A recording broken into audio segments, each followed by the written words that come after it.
खोक्यामधला खोक्यावाई अर्थात सतीश भोसले पुन्हा चर्चेत आलाय, कारण वन विभागाने नोंदवलेल्या गुन्ह्यात त्याला जामीन मिळालाय. जामीन मिळाला असला तरी त्याचा मुक्काम तुरुंगातच असेल.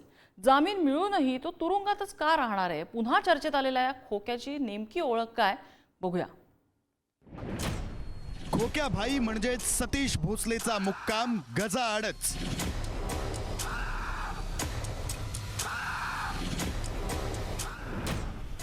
वन्यजीव कायद्याअंतर्गत गुन्ह्यात जामीन.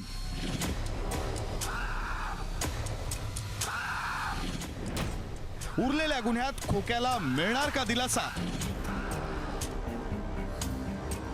खोक्या भाई उर्फ सतीश भोसले बीडमधील गुन्हेगारी जगतातलं एक कुख्यात नाव. आमदार सुरेश धस यांचा एकेकाळचा कार्यकर्ता, अनेक गंभीर गुन्ह्यांची नोंद असलेला सराईत गुन्हेगार.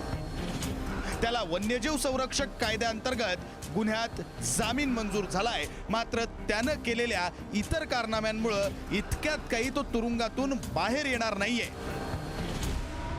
दिलीप ढाकणे आणि महेश ढाकणे या पितापुत्राला मारहाण.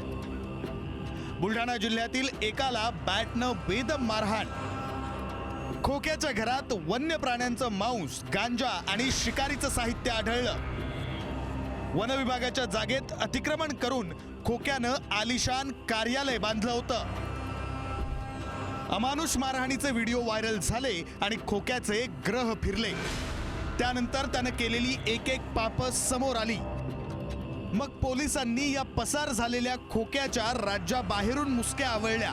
आता एका प्रकरणात जामीन झाला असला तरी पुढचा बराच काळ त्याला प्रायश्चित्त करावं लागणार असं दिसतंय. रशीद इनामदार, पुढारी न्यूज.